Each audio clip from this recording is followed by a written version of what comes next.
Morning, everybody. Once again, quick little second video for the day. Move the board around a little bit, something new here, and this will be basically what, when we're on the attack, what should we be looking like? We've talked a lot about building out of the back, goal kicks, how to defend, corner kicks, all that type of stuff. But what should we look like on the front end and the back end when we're trying to when we have possession of the ball? We're in the attacking third, right? And this isn't the scale, I get that, right? But if you break the field down into thirds, attacking third, middle third, and then our defending third of the field, right? So now this is assuming that we have the ball. We're going to be moving very quickly up the field. We're getting ready for an attack. And so obviously our base formation is 4-2-3-1, right? We're not going to look like this all the way up and down the field.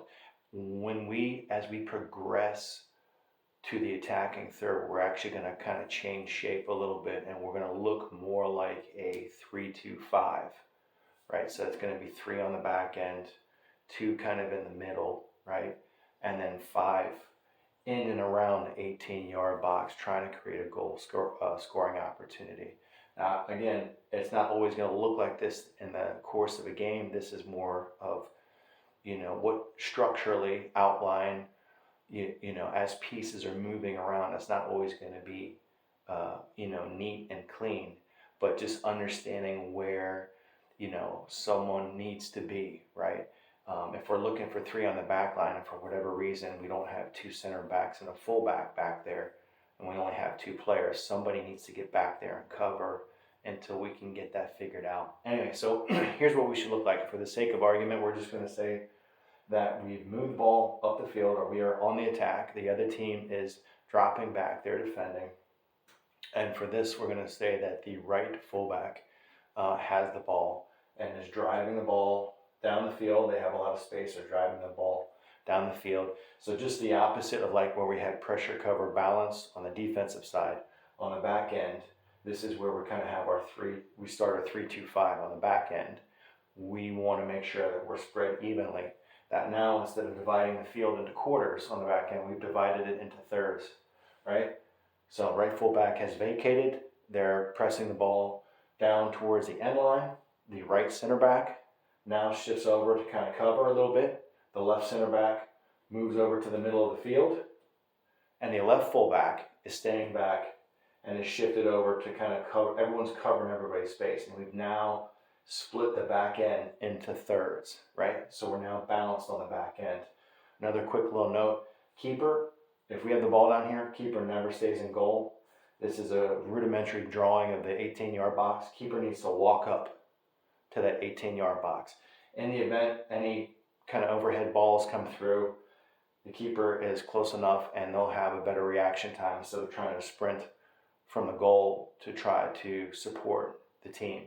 Or if any ball does come overhead and for whatever reason one of these 3 players on the back end needs support from a keeper, they can always pass the ball back to a keeper so we can start the whole process over of building up again. Anyway, the right fullback is now gone down the field and is driving towards the end line. This is our right midfielder, should be moving inside towards the box. This is our striker, kind of moving in the penalty area. This is our center attacking midfielder, moving up.